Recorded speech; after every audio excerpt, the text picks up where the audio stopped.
Hello dear students, outline के related हमारा सबसे पहला टॉपिक है वेल ऑर्डिनरिंग प्रिंसिपल। ठीक है, इसके ऊपर बहुत ज़्यादा डिस्कशन है, मेरे डिटेल्ड लेक्चर्स भी मौजूद हैं, लेकिन हमने कम से कम वक्त में अपना सिलेबस कवर करना है, मैक्सिमम मार्क्स लेने हैं। ठीक है, वेल ऑर्डिनरिंग प्रिंसिपल के आगे आर्किमिडियन प्रॉपर्टी भी आ जाती है, लेकिन जो हमारी आउटलाइन पे लिखा हुआ है हम सिर्फ इन कुछ दिनों में उसको ही डिस्कस करेंगे और अपना सिलेबस कवर करने की भरपूर कोशिश करेंगे। ठीक है, तो डॉक्टर अब्दुर्रहमान साहब की बुक को मैं फ़ॉलो करूँगा, तो जो वर्ड्स वहाँ पे लिखे हुए हैं वही वर्ड्स यहाँ पे लिख दूँगा और एक एक चीज़ को आपको एक्सप्लेन करूँगा। एक्सप्लेन नहीं, डिस्कस थोड़ा सा करेंगे बस। अब देखें कि वेल ऑर्डिनरी प्रिंसिपल एक एक्सियम होता है, ज़्यादा डिटेल्स हैं, लेकिन हम सिर्फ बुक की हद तक ही रहेंगे। जो बुक पे लिखा हुआ है हम सिर्फ उसको ही डिस्कस करेंगे।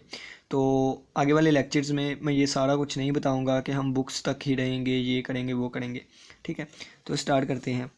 वेल ऑर्डिनरी प्रिंसिपल, प्रिंसिपल कहते हैं असूल को। ठीक है, और ये एक ऐसा असूल है जिसको हम प्रूव नहीं कर सकते, इसका कोई भी प्रूव नहीं है। अब वेल ऑर्डिनरी प्रिंसिपल कहता क्या है कि अगर हमारे पास एक सेट ए हो, if A is a non empty set, वो सेट हमारे पास नॉन एम्प्टी होना चाहिए। ठीक है, ऑफ पॉजिटिव इंटीजर्स, उस सेट के जो एलिमेंट्स हैं वो पॉजिटिव इंटीजर्स होने चाहिए। पॉजिटिव इंटीजर क्या होते हैं इसको हम डिस्कस कर लेते हैं। तो इंटीजर्स का अगर हम सेट डिस्कस करें तो इसको जी से शो करते हैं और ये हमारे पास आता है -4 -3 -2 -1 0 1 2 3 4 सोन चलता गया, यानी कि ज़ीरो से बड़े सारे नंबर्स और ज़ीरो से छोटे सारे नंबर्स, और ये नंबर्स अशारिये वाले नहीं हैं, अशारिये के बगैर है। ठीक है, साथ साथ नोट्स बनाते रहिएगा। अब देखें कि यहाँ से लेके इतने नंबर्स मेरे पास पॉजिटिव इंटीजर्स कहलाते हैं और यहाँ से लेके सारे नंबर्स मेरे पास नेगेटिव इंटीजर्स कहलाते हैं। ठीक है, और ज़ीरो को शामिल करते हुए सारे नंबर्स ये नॉन नेगेटिव इंटीजर्स है, नॉन नेगेटिव इंटीजर्स। ठीक है, और ज़ीरो से लेके ये सारे नेगेटिव वाले ये मेरे पास नॉन पॉजिटिव इंटीजर्स है। ठीक है, तो ये आपने बात याद रखनी है।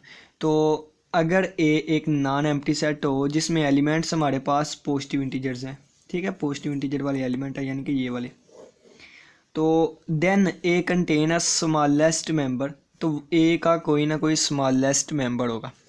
एग्जाम्पल से समझते हैं कि फ़र्ज़ करें कि आपके 7 बहन भाई हैं, तो उन 7 बहन भाइयों में से सबसे छोटा कोई ना कोई होगा। ठीक है, तो ये वेल ऑर्डरिंग प्रिंसिपल कहता है कि अगर कोई एक सेट है नॉन एम्प्टी है, यानी कि अगर कोई बहन भाई हैं 7 हैं 10 हैं 12 हैं 15 हैं, तो उनमें से सबसे छोटा कोई ना कोई मेंबर लाजमी होगा। सादी सी बात उसने बताई है वेल ऑर्डरिंग प्रिंसिपल ने। एग्जाम्पल से समझते हैं, मैं पॉजिटिव इंटीजर्स का कोई एक सेट ले लेता हूँ, 2 4 9 1 12 15 एंड 1000। ठीक है, ये मैंने पॉजिटिव इंटीजर्स लिए, नॉन एम्प्टी सेट है। पहली कंडीशन क्या है, नॉन एम्प्टी है। ठीक है, दूसरी कंडीशन क्या है इसमें कि ये पॉजिटिव इंटीजर्स है। ठीक है ना, पॉजिटिव इंटीजर है, तो इसका मतलब है यहाँ पे एक सबसे छोटा एलिमेंट होगा, सबसे छोटा मेंबर होगा, तो ये हमारे पास 1 जो है सबसे स्मॉलेस्ट एनिमल नहीं स्मॉलेस्ट मेंबर है या एलिमेंट है। ठीक है ना, वेल ऑर्डरिंग प्रिंसिपल बस यही कहता है, सिंपल सी बात है। इन अदर वर्ड्स, दूसरे अल्फाज में, A contain an integer, A के अंदर एक ऐसा इंटीजर होगा कि n less than equal to x and x belongs to a, for all x belongs to a। इसको हम समझते हैं, फ़र्ज़ किया कि मेरे पास एक सेट आ गया a 7 9 13 12 और 2, ये आ गया। ठीक है, तो इसके तमाम जो भी एलिमेंट्स है इसको मैं x का नाम दे दूँगा। ठीक है, x मेरे पास 7 भी है, x मेरे पास 9 भी है, x की वैल्यू कुछ भी हो सकती है ना, वेरिएबल है, तो बार बार इसकी वैल्यूज़ ये चेंज हो रही है। ठीक है, अब n जो होगा इनमें सबसे स्मॉलेस्ट एनिमल ने सबसे स्मॉलेस्ट एलिमेंट है या मेंबर है, n की वैल्यू आ गई 2। अब देखें कि 2 जो है वो 2 से लेस देन इक्वल टू है, यानी कि n जो है वो less than equal to x होगा। ठीक है, ये यहाँ पे इक्वल टू वाली कंडीशन फुलफिल हुई, 2 इक्वल टू है 2 के। अब ये वाला n यानी कि n2 less than equal to है 12 के, तो ये भी ठीक है, यानी कि n जो है वो x से छोटा है।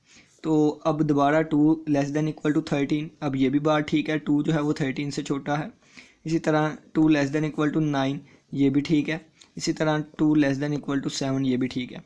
यानी कि कहा गया है कि A set A contain an integer, set A में एक इंटीजर एन होगा, तो ये इंटीजर एन आ गया इस सेट में जो कि स्मॉलेस्ट एलिमेंट है, सच डैट ये वाली कंडीशन फुलफ़िल होती हो, यानी कि तमाम एक्स में से एक एलिमेंट सबसे छोटा हो और एक्स जो है वो ए के मेंबर हैं, यानी कि ये सारे मेंबर एक्स हैं और इन सारे एक्स में से एक ऐसा मेंबर होगा जो कि